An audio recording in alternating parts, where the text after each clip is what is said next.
In a few months, the world has rapidly changed. And we have an opportunity to use this moment to reimagine the world we live in forever. Powering transformation through bold thinking, big ideas, and brave action. This is Project Reset. The global pandemic has created a real paradox. The entertainment industry has been one of the biggest casualties, and yet entertainment consumption has at the same time surged. And in this episode, I really want to try and focus on the positives, because COVID, I think, has amplified the importance of entertainment to our lives, and creativity has always thrived in adversity, and hopefully this will be no different. And the world of entertainment can actually evolve into something that is even more accessible and even more enticing. I'm Rick Edwards, and today I'm joined by a panel of people who certainly know a thing or two about entertainment. I'm going to get each of you to introduce yourselves and tell me what you do and what your relationship is to the entertainment industry. So let's start with Joel and Benji. Hey, we're Joel and Benji Madden, the Madden brothers.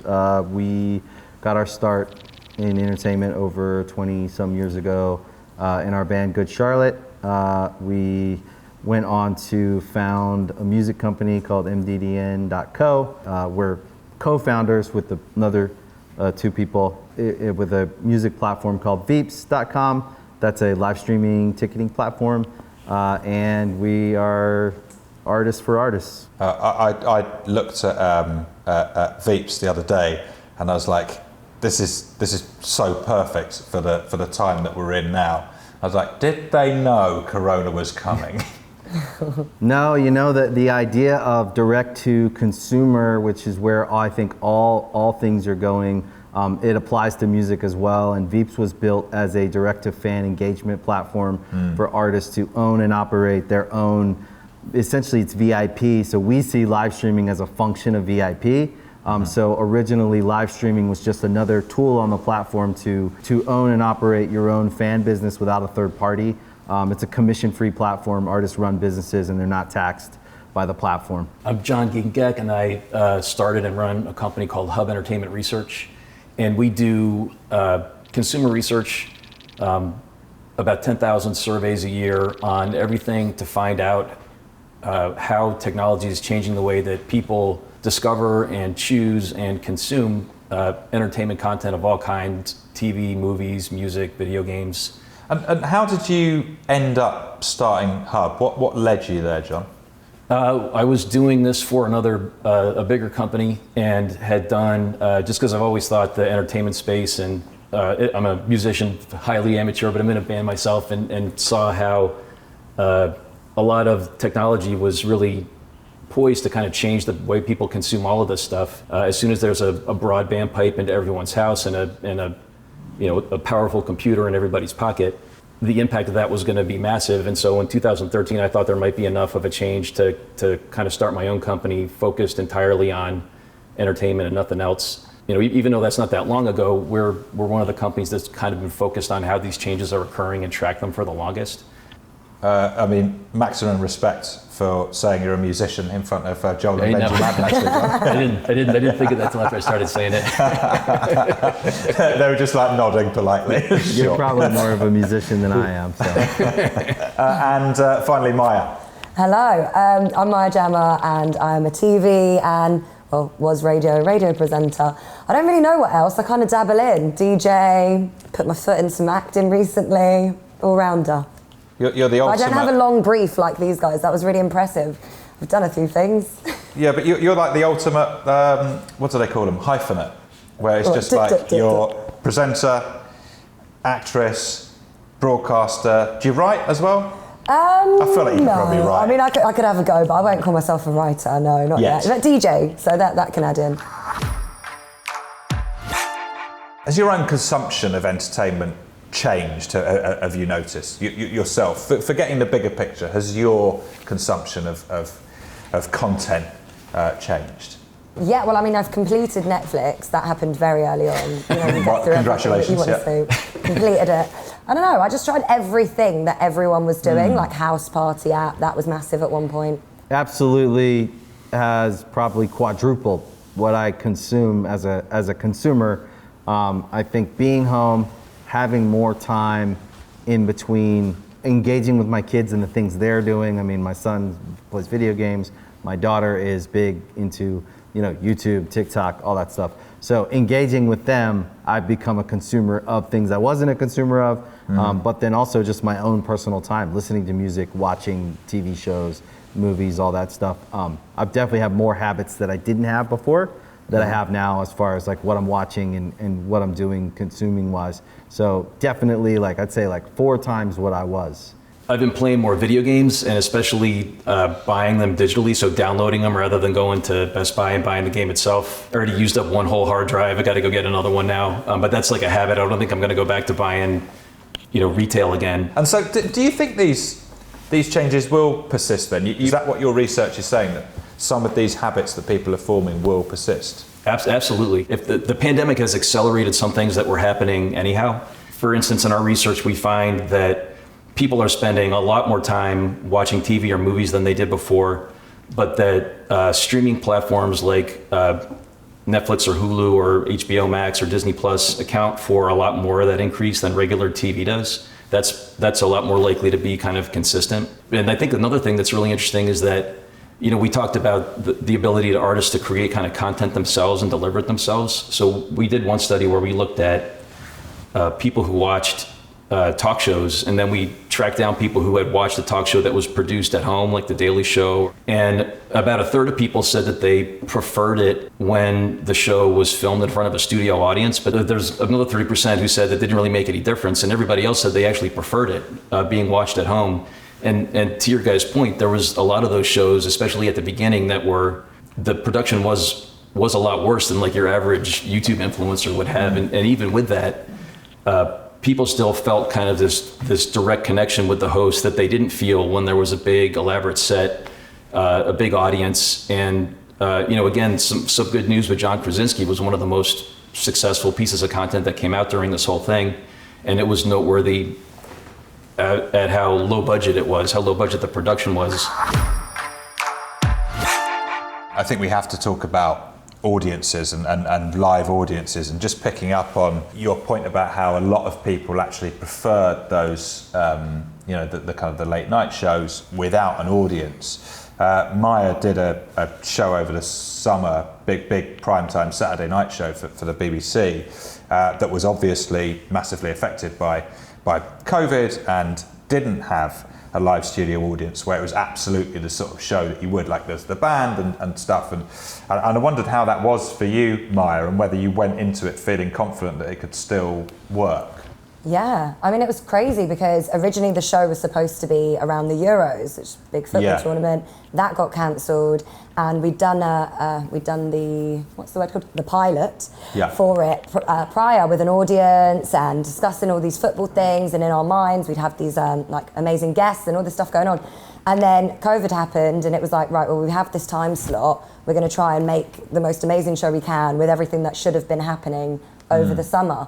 So it was me and Peter Crouch, and it was, I don't know, it felt like the most normal thing that we could do out of the situation. So we had the crew as the audience, everybody was meters apart, like nobody was allowed in my room, dressing room, even to what we were speaking about earlier when they were like, I don't know, all the extra hands you usually have on a production, like you make your own teas now, there's not somebody going to get you teas, which should be standard anyway, but those kind of things, and doing your own hair and makeup and your own wardrobe and going in there and kind of being self-responsible for everything up until you get onto set. Yeah, it felt so weird compared to what you're used to, and you don't get the reactions naturally from everybody laughing at your jokes if they were going to, or, a lot of the time when you're doing live things, because it wasn't live, it was supposed to be live, but we filmed as live, so like we just kept going.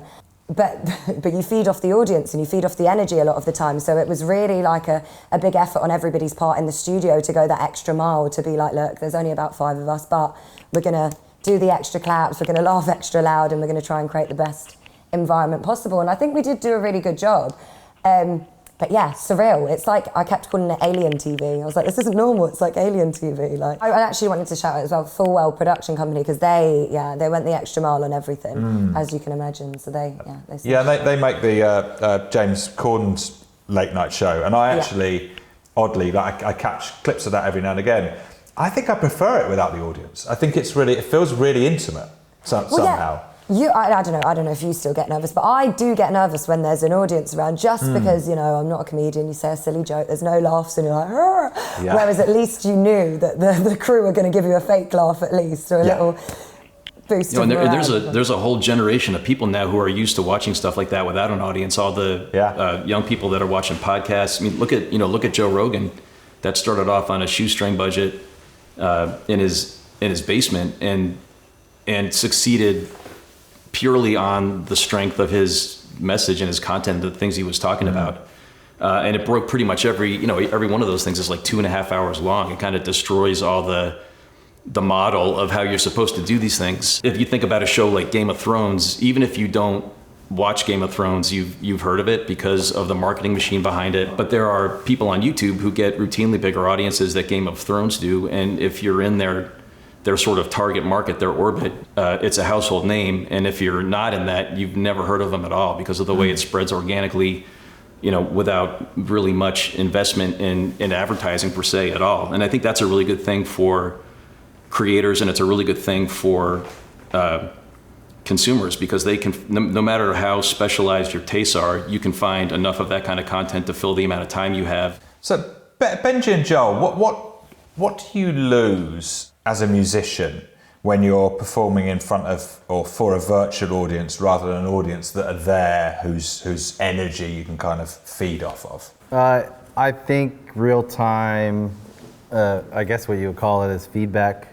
So it's part of the experience, is not just the audience, but the artist. So together you have this experience, you create this experience around something. So it's the music is what you're all there for, but then together you have this experience through communication and action. So energy, all that stuff is kind of wrapped up in that.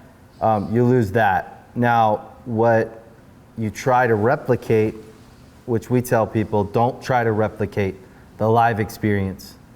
You have to create a virtual. You have to create a virtual, digital, in the box experience for people, and that's how you have to approach it when you're doing like live streaming. What we've learned. But this interesting thing happens, right? Like so the audience is gone, and you do lose that adrenaline. You lose that adrenaline. You lose that sort of the energy, but there's this whole new space that opens up for this really sort of like intimate storytelling and like quiet, like you can let people in a bit more because there isn't the distraction of all the energy and all the feedback of the crowd, which drives you in an amazing way. But in the virtual experience, it almost opens up, like you were saying about the talk shows, right? Like you're sort of like a bit more naked. Like there's no distractions. You can't rely or lean heavily on anything. You have to do more storytelling. You have to do more connecting. And I think it's been a really interesting thing about this whole time. And so, are you saying that you actually think it's almost like a distinct entity then, the kind of the virtual performance? Yeah. Like you have to treat it as its own thing? Yeah, absolutely. You have to treat it like a different thing than live. It's a different medium. Yeah. And so, do you think then? Because I'm trying to figure out, when people will be comfortable going back in to venues with huge numbers of people, and it feels like that's a way off. And will we become so used to virtual stuff that actually we see a big decline in live performance? Like, will people just? I think what the movie theater is to the movie, in some regards, the live venue is to music. And it'll always be a necessity. So great venues, great shows, great live music is always going to be a necessity. So I don't think there's ever a version where it goes away. But I do think that the behavior changes to a degree. Like Jon was saying, I found myself, if I looked at my own behavior, I would say, do I go to the store to buy the thing, or do I order it, or do I do curbside? There's like this, there's this hybrid of choices. And will I never not go to another store again? No, I will go to stores because the human experience is we want to touch and feel things. Yeah. We want to interact with people. We want to ask questions. We want to do some physical. It's experience. We want an experience. Experiential. There is an experience to buying something. But there is a behavior change, I think, to a degree. So there's a certain amount of our time that we will spend doing it this way. And I think that starts to become it's not, let's say, complete behavior change, but it's a new line of business that takes away from a little bit from the old line, but the old line remains. And I think that, again, we go back to great art and great experience wins. The difference that you have, though, I think, between theaters, movies and theaters and whatnot, is a live music experience is so interactive, and it's so charged with different emotions and energy, and it gets cemented into your memories with your friends and with certain times in your life. I do think it's going to shift some, but I think that the live music experience is always going to be a necessity. Absolutely. For people. It's always going to be a necessity. I feel like maybe that the better comparison, you said it's kind of like the movie to the movie theatre, or maybe if it's more acting to theatre, because in theatre you have that same, like, it's very different, I think, watching a play live with the actors in front of you doing it, to watching a recording or even a streaming of that performance. Whereas I agree. I think it's a great debate, right? Of like what we want to experience. Yeah. Maybe it's amount of time you'll go. How many times? Yeah. How many shows would you usually go to a year? Is it 10?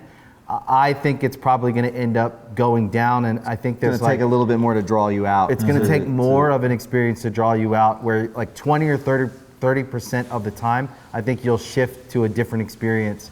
And it's up for debate. I mean, I say what I think, but I think that it depends on the demographic too, right? Totally. Yeah. It depends on the age group. Depends on where you're at in your life, right? are you seeing anything that suggests what our kind of consumption habits are going to be like in the future, Jon? Yeah, so we've done a lot of research on that, and the one thing that kind of jumps to the top when you ask people what's going to make them feel like they can go back to normal is a vaccine. When they think of vaccines out and you can get some kind of inoculation to the disease, and then what'll take a little bit longer, I think, to recover is the fear that people have, the trepidation about it. But one thing we're definitely seeing in our research is Joel, what you said a second ago, is that people still want to return to these experiences, but it's going to take a bit more to draw them out. And we haven't done research like that on live music yet, but we have done it on movies. And people are more likely to return to sort of big blockbuster movies like a Tenet sooner than they are to return to kind of a more run-of-the-mill release like Trolls. And you can see that the studios are recognizing this too, because of a lot of the films that were originally scheduled for theatrical release, and they're now going directly to streaming. And that's quite a big worry for cinemas, I think, because they also know that the film companies make more money if they go direct to streaming anyway. Like, the margins are better, so there is an incentive, not just because of the way that they're seeing consumers behave, but also just their bottom line works for streaming. And so and the marketing cost to send it to a theater is massive. yeah. And it's like all technology, it's becoming much easier for people to get a better home experience. Like, right. The prices have dropped on to get a great HD television, or to do the surround sound systems and all that. It goes down every year. I will tell you this though. We've seen tours go up recently that we're, even with the risk of having to reschedule and whatnot, selling out like Really, really quickly. Tours go up, sold out completely. There's a ton of pent-up day demand. one. I feel like people are desperate to just get back out though. Because even I was going to say, sorry to butt in a bit, but with like DJs even, there were so many DJ live streams going on, especially at the beginning of lockdown, and I was having my own little personal parties here one-on-one with a DJ on a live stream, but you could see even in the chats and everything like that people are just so desperate to get back into like a club environment and a party because it's unmatched. You can't get that for a screen really. But I know a lot of my friends that are just purely DJs, they're really struggling because there's no sign of when you're ever going to be back in a club environment or even like a festival. I hosted like the V Festival when it was the first socially distanced virtual V Festival, and we had to have the audience for people that were from households spread out, socially distanced, and then the artists, we had Ollie Murs and Anne-Marie and a few others, Dizzy Rascal, and that was the first time that they'd performed when usually they'd be at every single festival, and even for them, they were so happy to be out of the house and so happy to be on a stage, but the connection between the audience, like the guys were saying, it's a completely different thing because one, you're so far apart and there's only about 10, 15 people there at the same time, and I don't know, I think maybe there's going to be more of those kind of experiences. How was it for you? Did you feel it was worth doing, even though it was weird? I mean, I loved it. I was just so happy, one, just to be like able to be in some kind of festival environment. You're on the field and get your outfits on and stuff, but also to see live music again, which I couldn't even remember.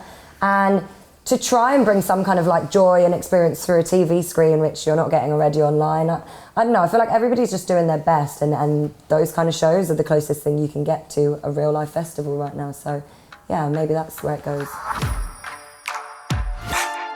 Something that I've noticed, and this might just be a coincidence, but I sort of feel like it probably isn't, is that there is more of a social purpose to people in the entertainment industry that I've seen during lockdown. Yeah, no, I think obviously these things have been happening for years and years and years. There's always been racism, there's always been, you know, unjust murder and things like that. But we as people got so used to just like having our lives, being so busy. You'd have the internet platforms that would show you what was going on, but there'd be too much other things going on for you to spend enough time to actually take in what was going on for a lot of people, I think.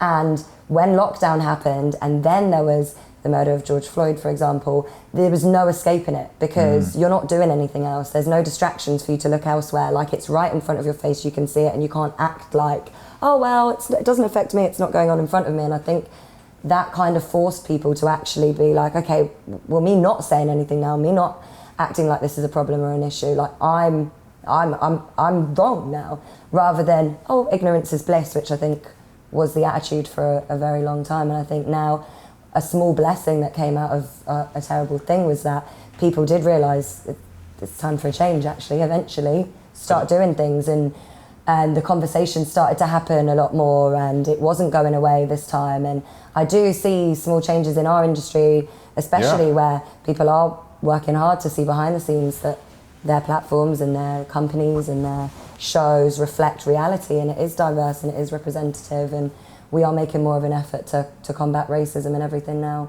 But yeah, it's one of those things like, why now? But at the same time, yeah, I do think you couldn't ignore it. They've actually started to act on the stuff they always have said that they were going to do in terms of, you know, diversity of, you know, of background and race and all that stuff. And it's really like, finally. And why it's taken this, I don't know. But also, you know, to bring it back to the kind of, you know, entertainment, you know, you're seeing people, and I know this has kind of always happened, but it just feels different to me now. Something like we on Britain's Got Talent, big show in the UK, diversity dance troupe did an amazing kind of performance, you know, primetime Saturday night, ITV, that was sort of reflecting on the mad year of 2020, and they you know, dealt with, you know, a lot of the stuff head on, and it's created this massive sort of furore, and it got loads of complaints. I mean, way massively overwhelmed by people who are supportive, but it feels really like I just couldn't see that happening a year ago, and I don't feel like it would have that would have happened without us being in this unusual situation somehow. I think people have a lot more compassion now because it's an experience that, you know, people are influenced more or less to some degree by what's happened, but there's no one who is uninfluenced by it. And it's a shared experience that everybody in every walk of life, and everybody knows that everybody else has had this happen to them as well. So I think it kind of creates connections between people that haven't been there before, or potential connections between people that haven't felt them before. And I don't think it's a coincidence that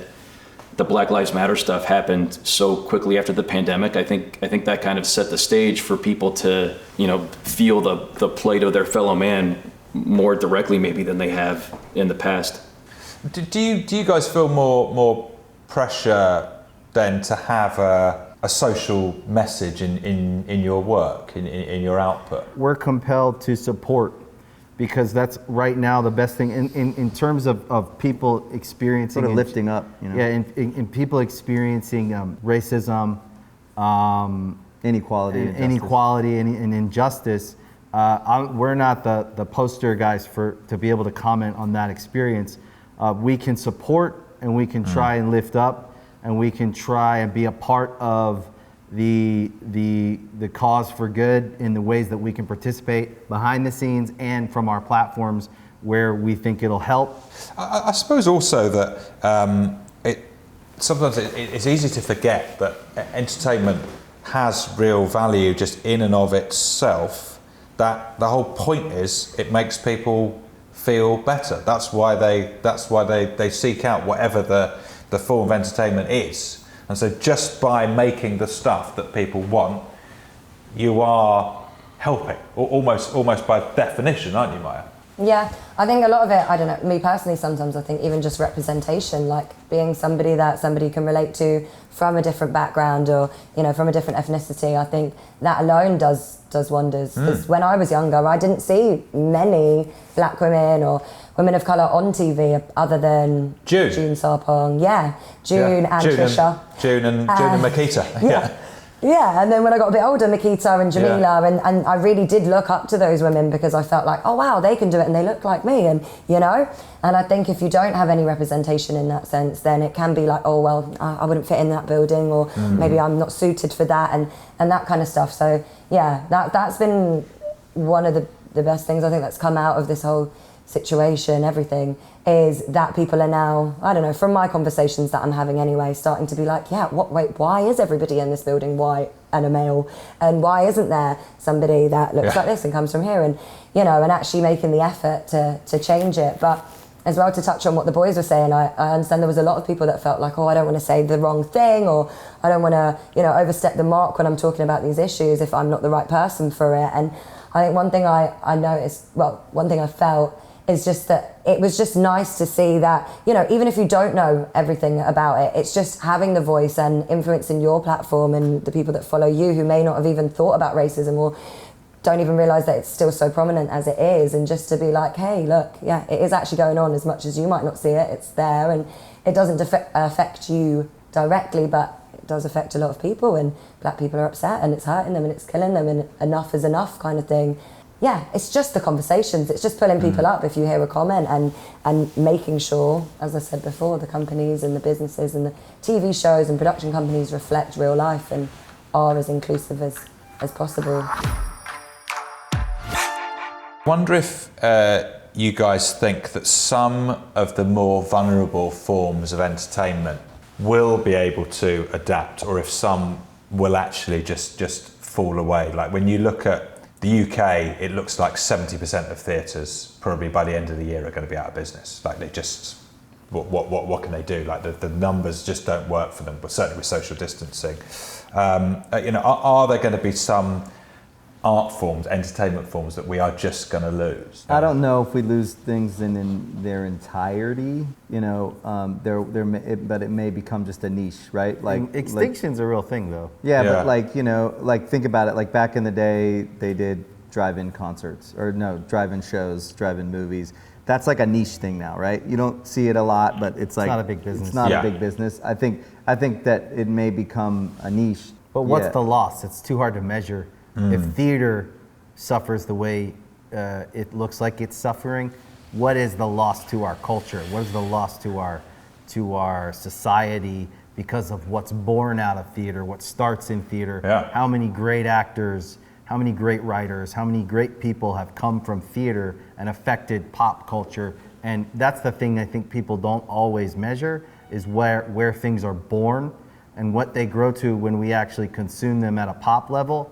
In a mass market, when you think about the life of that art form, it started somewhere in true, pure, creative fashion. Yeah. I think that like live theater, live music theater will have a better chance at survival than movie theaters, you know? I mean, I think live, theater will come back. It may well be that a lot of the businesses that are putting that on now, will they have enough runway to survive until everybody can go back to the theater and the audiences we're used to seeing? But at some point this is going to be over, and those audiences are going to come back. And live theater is something for which there isn't an easy replacement. There's not an analog for that the way there is for watching some movies at home on your big screen TV. Is just the same as watching them in the theater.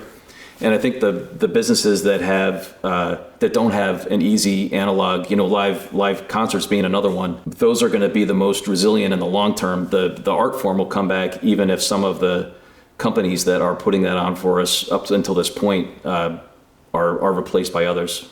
Yeah, they're going to be facing sort of like a really great sort of depression, like to get through to bring the industry back. But it will come back. That sort of experiential stuff is going to come back, like that you just can't replicate. I think it's the analog stuff you're talking about. Well, it's interesting. I think it's a great thing to think about is what are the long-term implications of a lot of things. Well, think about all of the athletes right now that were supposed to be going into their senior year of high school. They were on track for that college thing, or even some people going into drafts of different kinds. Think about how derailed a lot of kids are at each level of like where they would usually transition to the next level of their sport. How many of them are off track now, and how many of those kids will fall off because it's just these messy traffic jams of who gets what and what resources are available. When you think about like each different category, it's not just music, sports, entertainment, tech. There's some things that are growing here, and there's definitely going to be like a kind of like casualties, and the byproduct is going to shift generations in certain cross sections of like their direction in life. Period. That's like kind of it's a mind-blowing thing to even try to wrap your head around, but it's definitely a real thing we're going to see years from now. A few years from now, we're going to see habits that formed because of this time. How would you all like to be entertained, and how would you like to entertain in the future, knowing what you know now, and sort of starting with a bit of a clean slate? I don't know, maybe in terms of live events, I don't even know how you do it. In my brain, I was thinking, do you slice up an arena and have people just in little tiny boxes that they don't leave kind of thing, like just a outline that you're not supposed to move out of? Pockets, a virtual audience? Kind of. Yeah. Something like that, a lot of outdoor stuff, but we're getting into the winter now, no one wants to be outside. So more virtual stuff. The internet is, it has and always will be now, like our thriving thing. So just taking it to the line. Be a good time to get into the outdoor heater market, I reckon. Just take. That could be my next dash. Buy those shares. Even when I could go to lots of live shows, I probably went to 6 or 7 a year. But my absolute favorite ones, I'd only see them once or twice a year. And now there's a lot more resources being put into where I can watch these guys do live streams. I can watch them sort of interact more with me or people like me on Twitter. And it kind of creates this deeper connection, or sort of feeling like a deeper connection with them that even it's going to make the live shows even better when they come back. So I think there's a lot to be looked forward to right now in terms of how any individual person can take the disposable time they have and spend it on the stuff that they get the most value from. I mean, those first gigs, when they do eventually come back, they're going to be quite something. Wild. They're going to be celebratory. I've already got like 4 of them. I got tickets for, just waiting for them. It's going to be crazy. I think one of the silver linings out of all this is I've just seen some really like heartfelt, genuine connections between artists and their fans. And have gotten to have a few of those experiences myself as an artist too, who's like semi-retired and just does something every now and then. it's the storytelling for me is it's just such a powerful connection between people, because we really, I think all of us need to feel understood or really connect when we understand or learn to understand each other. And I just think that that's one of the things that will be such a positive of this time, is just the understanding that happens between everyone. Yeah, I think for me it's just all unique, authentic, what would feel like maybe handcrafted experiences. So even in going back out into the world, I'd much rather go experience something with a small group of people I care about, whether it's my family or friends, and feel like I'm in an engaged kind of experience, whether it's a meal or a music thing or even sports. I'd love to see sports come back in a way where people could go experience it, and maybe they make less money, but there's a way that everyone can go and feel safe. I definitely am in the boat of people that want to go and experience things and still feel safe, but I still want to go out. I definitely want to go have these kind of small, bespoke experiences. And I think the future of entertainment, I think we're focused on it at Veeps, is giving people the tools to create those small experiences when they can. But for me, that's what I see, is just being able to go out with a small group and experience something and feel it and feel like it was worth every penny that I paid for it. Okay, I think that's a good place to stop. Joel and Benji Madden, Jon Giegengack, my Jama, thank you very much for your time and your insights. I said right at the start that I wanted to focus on the positives, and I'm feeling positive after that. Obviously, there are challenges, but I think the entertainment world will adapt and rise to them and thrive again. Obviously, our world has changed very, very rapidly and radically, and we all have our own distinct experience of that. So we'd really like to hear from you at home, any ideas that you have about how we can use this moment to reset and shape a better future. So please pipe up, comment on our socials, subscribe to our channels for more episodes of Project Reset.